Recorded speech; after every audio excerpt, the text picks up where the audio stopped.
I'm delighted to be talking with Maggie Butt today, who is an academic, a researcher, poet, and indeed novelist. Um, we'll just have a quick look at one of your websites, if that's okay, Maggie. Bit of free promo. This is you writing as Maggie Brooks under your pseudonym because the publisher didn't like your surname.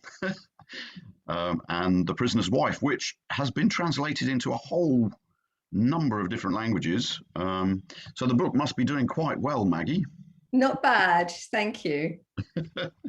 Okay, so I've got a few questions for you.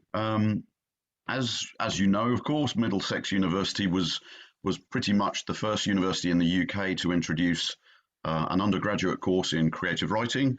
That was back in 1991, 1992. It was established by Susanna Gladwin, I believe, who had been teaching English literature since the 1960s. According to an article on the Fortnightly Review website, Susannah's growing dissatisfaction with traditional English teaching led her to incorporate creative writing elements into her classroom. Now, I was quite struck by that. What do you think the article means by traditional English teaching, and kind of what was bad about it, do you think, and what was dissatisfying for Susanna? Would you speculate? Okay, well, obviously it is a speculation and I can't really speak for Susanna, but I would guess that she was probably getting bored with teaching literary theory and probably thought it was top-down teaching rather than learning, which was coming up from the students themselves, because those things were really important to her. She was very involved in the Verbal Arts Association at the time, which later became NAWE, the National Association for Writers in Education. So she was drawing inspiration from the verbal arts, from music, from speaking, from drama, as well as from literary theory. And I guess that she and I would agree that we were a bit fed up with deconstructing and we wanted to do some constructing. My own English degree, I did a very traditional English degree in Cardiff.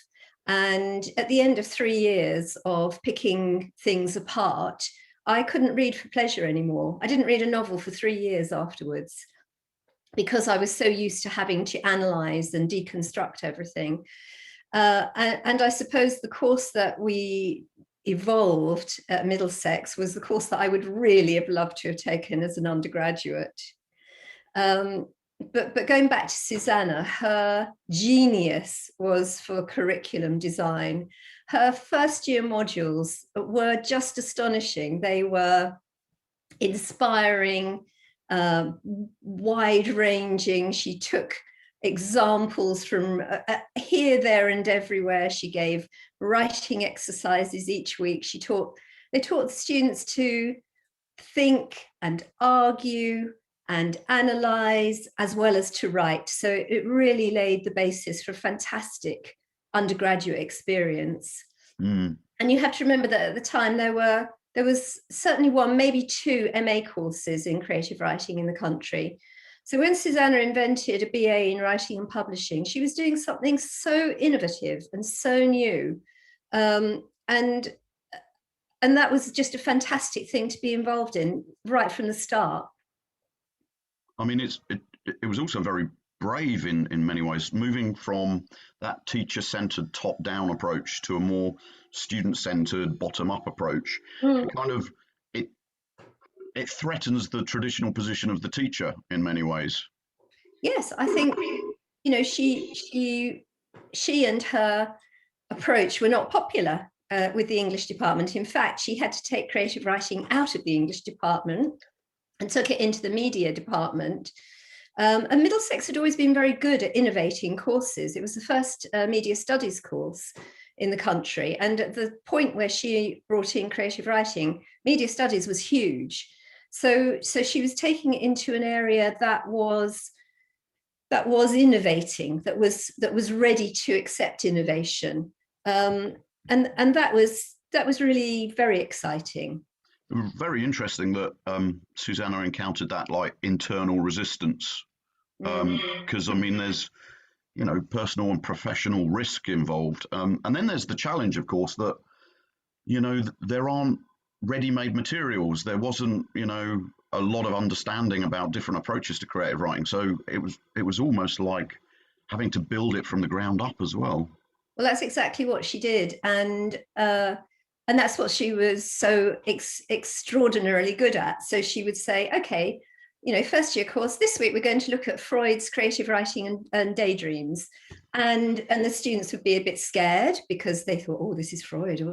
And by the end of the lesson, they were all arguing with the article and discussing it and feeling empowered by having been able to do that. So fantastic, fantastic freedom that she had to innovate. It's interesting that you mentioned that Susanna was kind of, that you mentioned Freud, because in my teaching of the creative writing and the MA novel writing, I still refer to Freud's essay, The Uncanny, with the technique of defamiliarization and so on. So there is an interesting continuity there. So could you tell us something about creative writing at Middlesex when you were the head of department? Sure, it was a wonderful time. I enjoyed every minute of it. We had a fantastic team. Susanna was clever. She brought in me to teach journalism and media. She brought it because I had just come, excuse me, I had just come from being a newspaper reporter and a TV documentary producer at the BBC. And she brought in Juliet Gardiner, who had been editor of History Today, to teach the publishing side. She brought in Suji to teach the fiction. And year on year, we each developed a module in something else that we were interested in. So I think I taught new modules for the first 10 years that I was in the course. You know, I thought, oh, it would be good to have something on radio. Oh, it'd be good to have something on TV. It'd be good to have something on film. It'd be good to have something on writing for children. Let's have, you know, so we were just, as I say, we were just making it up, and we were using our own reading and our own excitement to inspire students. Yeah, I mean, it's a lot of extra work developing all these new modules, but from what you're saying, it's kind of, you know, emotionally rewarding for the teacher. It was each year doing something new was a bit much. You know, it was kind of nice when you got to the second year and you went, well, that worked, but that didn't work. I'm going to use this and not that. Yeah. But the whole thing was just such an exciting place to be. And our students felt it. Our students had all come from A-level English, or mostly, quite a few mature students, actually. We were very keen to have mature students. But they'd all come from a kind of literary studies background. And they were so eager to write, to discuss, to critique, to develop their own style. It was amazing, really. Yeah, and I mean, they have a product at the end of, hopefully at the end of the module, that they can sell on and yeah. So are you able to kind of distill or summarize what the general approach to the teaching of creative writing was back then? Yes, I think we all agreed that writing is an art and it's a craft, and it needs to be taught in the way that arts and crafts are taught, the way that music, art, dance, all of those things are taught. And we thought of it as a spiral learning model, where things are introduced in the first year, returned to in the second year, and returned to again in the third year, building on what's gone before. So it was a very fulfilling model to teach. So the first year was, I suppose, like an art and design foundation course, where students are you're just throwing at them a whole lot of different styles and genres and forms and ways of thinking and ways of analyzing style. So something every week, work to go away. There was a heck of a lot of work for them to do, to go away every week and come back with something they've written, come back with something they've read. learn to critique each other's work in a respectful way. So that's what the first year was like. The second year, we wanted to throw it open to experimentation. So there was a lot of group work, a lot of students trying things out in different ways, alongside these modules about publication, modules about writing for children, or whatever that they could choose. And then the third year was very much a matter of them focusing and honing their own work. So we used to have something called a proposition module, which meant that they proposed what they wanted to do. And that ranged right across the board, really, from students running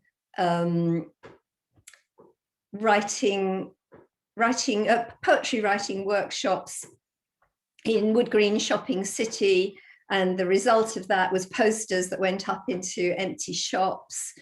The comedian Russell Kane was then called Russell Greenough. He became very interested in Flaubert. He read everything that Flaubert had ever written. We put him in touch with someone in the French department, and he was trying to write in an English style that was similar to Flaubert. So, they really took what the student wanted to do and wanted to develop. And the projects they came up with were so thrilling, so exciting. Quite radical. And you were kind of learning as you were going as well. So I don't know if you're able to summarize it, but what were the kind of major changes and developments over time, do you think, with the teaching of creative writing? Well, I suppose we took, as I say, our theoretical approach was that of the creative arts. We saw ourselves, I think, had Susanna been able to persuade people, we would have liked to have been in the art and design department. That's where we would, and later on in my career, I was acting dean of art and design, and felt a real empathy and understanding of the way that was taught by, let's take a model of a drawing style. Let's try to emulate that. Now let's see what you can do that takes it away from that into your own self, thinking about the ways that things are done. So models of exemplary practice.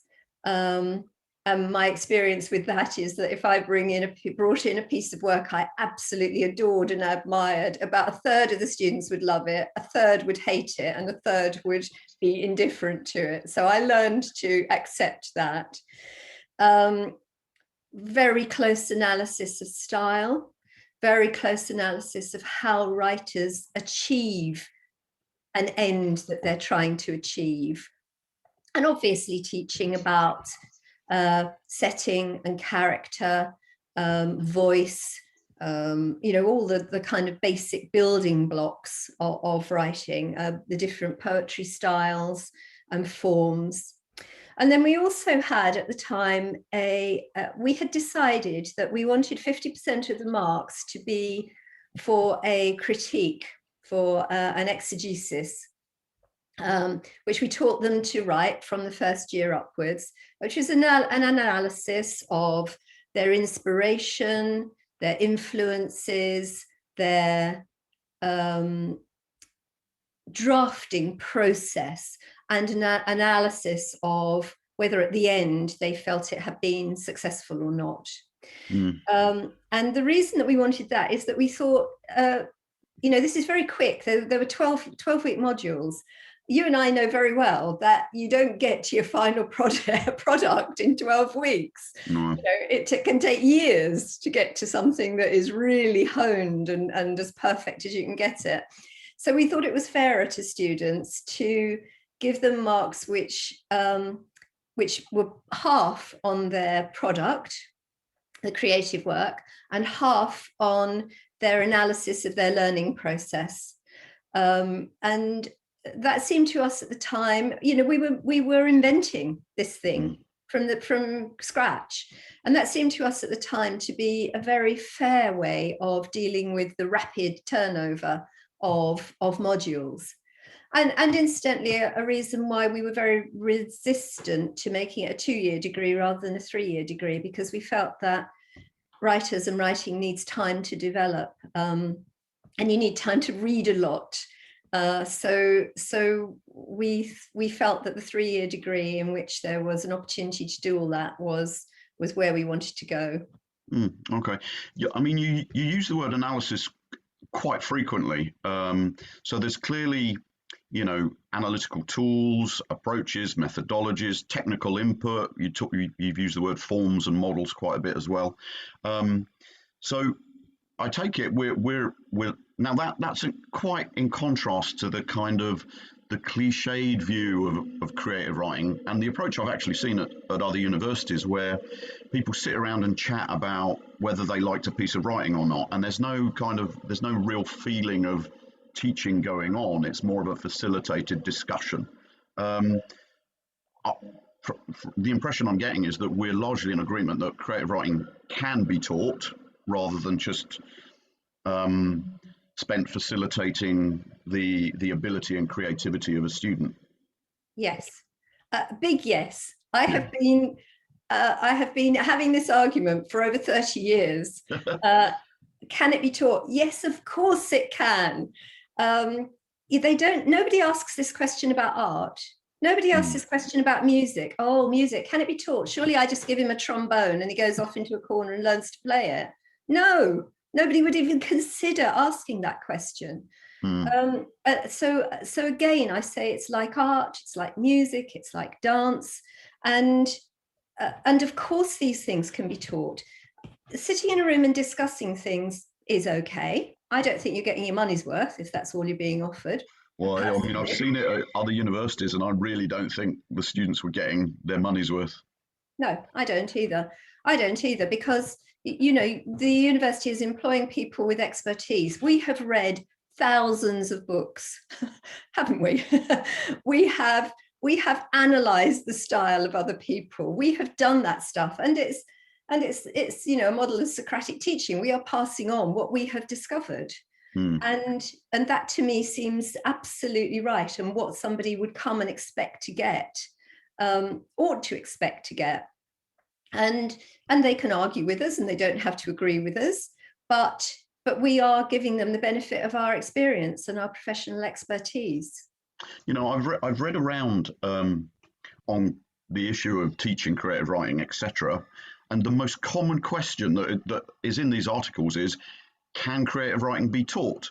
The Fortnightly Review website that I mentioned, the article in there has that question. I wrote an article for Bloomsbury Academic, and I included that question as well. And why do you think it is that why do you think our discipline has to make that case? I don't know. I mean, I think it's because everybody is taught how to write when they're in primary school, and therefore it is taken as read that everybody can do it. Well, they can't. Creative writing is an art form. It takes, as Chaucer said, the life so short, the craft so long to learn. It takes us a lifetime to be able to work out how to do these things. And of course, people point at historical, oh, well, Shakespeare didn't go on a creative writing course. Keats didn't have a creative writing course. Well, they did actually, because they had mentors. They worked with other poets, with other writers who showed them how to do things. They were immersed in that world. And that's what, I think if I had been on the course that I was running, I would have been publishing a heck of a lot earlier. Exactly. Do you know, I was about to make that point. Yeah, it took me years and years and years to work out stuff about markets, about style, about developing my own voice, which I would probably have I would have speeded it up by a heck of a long time. Yeah, do you know, it's the same with me. My degrees were in English literature, and it took me 25 years of submitting to publishers to finally get a proper book deal. 25 years. And, you know, I could have done it a lot faster if I'd done creative writing and publishing as a degree instead. Yeah, I think I would have had my first collection out certainly by the time I was 25, if not 50, instead of having to wait till I was 50. Yeah. Because I just hadn't figured it out. I just didn't understand. I didn't understand the world of publishing either. You know, people say, oh, you hear all these stories of, oh, I was so lucky. I met Ted Hughes when I was 15 and he taught me through it all. And you thought, well, I didn't meet anybody. No. I didn't come from a family that knew any writers. You know, I didn't have a teacher who was a writer. My teachers were encouraging, but they didn't really know anything about the writing and publishing world. And I think it would have just been a heck of a lot easier. Yeah, I mean, that mentoring system that you mentioned is important. So Brian Aldiss, who passed a couple of years ago, but he was in his 90s and he was one of the great sci-fi writers of the UK. But he met H.G. Wells when he was young. You know, we don't. So there is teaching and mentoring that happens, but you know, it can be sped up a lot faster if you just do the degree course. And the other thing is, Adam, that it was classist. You know, that kind of mentoring, you had to be in the right kind of environment and place and class. It was very rare that it was, you know, working class boy or girl trips along to a poetry reading, gets to meet the star. It wasn't like that. It was, oh, you know, I went to the same school as, or whatever. And that's what I think we're offering. I think that's a really good insight. And of course, Middlesex founding was based on, you know, supplying technical education to the working classes of North London. And, you know, it's still largely the case. It's still largely the case. Absolutely. And, you know, when I was speaking to Bloomsbury Academic, the head of English and Creative Writing Publication, she said that she really recognised how Middlesex and its technical approach and its analytical approach kind of really is diversifying and giving opportunity to a group of students who aren't kind of the chosen ones of society. So absolutely. Anyway, I'm just banging a drum there. No, absolutely, and that was always something that was terribly important to all of us. Yeah. Okay. Well, I'm glad that ethos is still alive. So, you are, of course, a creative writer yourself, and you know what does creative writing do for you? I mean, apart from make you millions of pounds and so on, but what does it kind of do for you as the person? Well, the novel The Prisoner's Wife has actually made some money. That's exciting and completely unexpected. And I nearly fell off my chair when I was made a large preemptive offer by the publisher. That was very unexpected. But actually, I just do it because I love it. It's absorbing, it's stimulating, it's surprising. It takes you to places you hadn't expected to go. You know, you're there typing away saying, oh, I didn't expect that character to do that or say that. That's news to me. That's taken it in a different direction. I love playing with language. Language is my clay or my paint. And to play with it, my latest poetry collection uses a lot of compound words. It invents words. I've done a lot of poems that are one sentence long, which drifts through various different thoughts. So playing with what you can do with language, playing with what you can achieve. It's just a joy to be doing it, really. I mean, I often tell people, though, that my creative writing also helps me stay sane. Do you find that? Yes. I mean, I have written another novel during COVID. And actually, I don't know what I would have done. What would I have done? Just carried on looking at Facebook all day? Yeah. You know, to be able to go off to my study and, well, spare bedroom and and take myself off to Spain in the Spanish Civil War. What a marvelous thing that is. So it's like reading in terms of its distractedness, but the joy is that you can make it go wherever you want it to go. You don't have to follow where the writer's taken you. You take it off yourself. It's absolutely wonderful. I love it. I will always do it until I can't read or write anymore. But you have, of course, also been an academic researcher, writing critically, and now your output is very creative. Are there connections between the two? Writing, there's an article, there's an edition of Writing in Practice, the Norway peer-reviewed journal, which I was actually the founding editor of. Okay. And that's just about to come out, and it's about multimodal writing.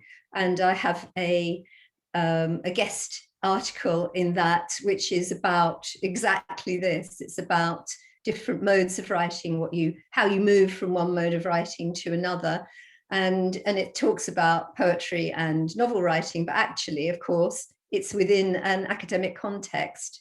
So yes, you move from all of these things, and I pick up things that I learned in my English degree all those years ago. I pick up things that I learned as a journalist all those years ago. So everything remains interconnected. I mean, I often describe the critical and creative as two sides of the same coin, really. When we were trying to describe to students how to write the critique and write the creative piece, I always use the image of a diptych or one of those double mirrors that you get on old dressing tables, where the one reflects the other and they reflect back on each other. And that's what I think it ought to be doing. Or a photo negative, but younger people don't know what a photo negative is anymore. So let's move on. So what's and just another quick question for a student who's just starting out when it comes to creative writing, is there any simple advice you could give them, do you think? Yeah, definitely. First of all, think about if you were trying to become a sports person or a musician. What would you have to do? If you want to become the best footballer in the world, you watch a million videos of footballers, and then you go out there and you practice and you practice and you practice. And if you've got a good coach, they says, not like that, like this. Same if you're a musician, you listen to music, you practice your instrument. Your teacher tells you what you're doing well, what you're doing less well. So a kind of openness to anything. The whole world is our inspiration, isn't it, as writers? So just be open to everything. Just because you've mainly read fantasy up to now, don't think that's all you're going to read. Go and read a hell of a lot of other stuff. And then I suppose I would boil it down to read, write. Read, write. We both know it's a lot of work, and the ones that make it are the ones that don't give up and stop, because a lot of people kind of start writing a novel and then give up halfway through. And the thing is, you've got to keep going. You've got to finish the novel. You've got to finish the novel, and then you've got to believe in it. Yeah. And there's a whole business of selling our work, which is a ghastly business. And that is, you don't just finish it and then sit back and say, well, that was good, I'll pop it under the bed now. You've got to believe in it enough to get it out there. Yeah, I often tell students that writing's the easy bit and selling it is the hard bit. Well, The Prisoner's Wife, which as I've said, has been very successful and gone into lots of countries and made money. I took that to 20 agents before the 21st accepted it. Wow. Yeah, and similar stories with William Golding's Lord of the Flies, even with Harry Potter, J.K. Rowling, and you need quite a thick skin to kind of endure that rejection. You do, and I don't have one, so that is hard. I think it's a truism, isn't it? It's the unsuccessful writer is the one who gave up. Mm. Yeah, exactly. And I mean, as creatives, we're often quite sensitive, and dealing with that volume of Yeah, rejection is really hard. really. Was it The Brief History of Seven Killings that won the Booker? That was rejected by like 70 odd agents Mm, and publishers. mm. So it's often not the quality of the writing that's the issue. It seems to be, can we sell it quickly and make a fast buck? You know?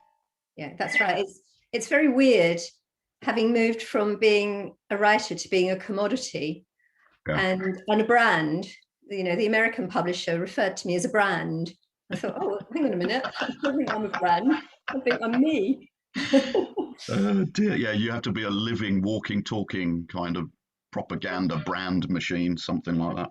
Yeah. Okay. And what's next for you in terms of your writing? Well, that's the great surprise and delight, isn't it, really? I mean, I've had, this has not been a good 2 years for writers.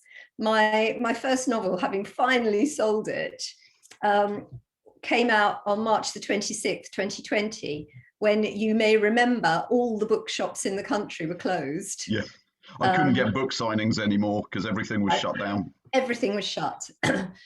So my lovely launch at Daunt Books that I'd had, turned into a Zoom event, the first Zoom event of many. I was very lucky that they managed to get it into Asda and Tesco. So I think otherwise it would have, and into Target stores in the US. I think otherwise it would have vanished without trace, probably. This year, I've also had a poetry collection published. Again, that had to be a Zoom launch. That was in April, and we were still locked down. People were still not going out to launches. So, so it's not been a great year for publishing. Or 2 years for publishing. My next book is called Acts of Love and War, and that's coming out in July 2022. With the same UK publisher. I at first thought July 2022. This was when was it bought by them? In about March 2021, and that seemed like Star Trek date that it was going to come out. And you were probably thinking, will we even be alive come July 2022? Well, you're thinking all of that, but then with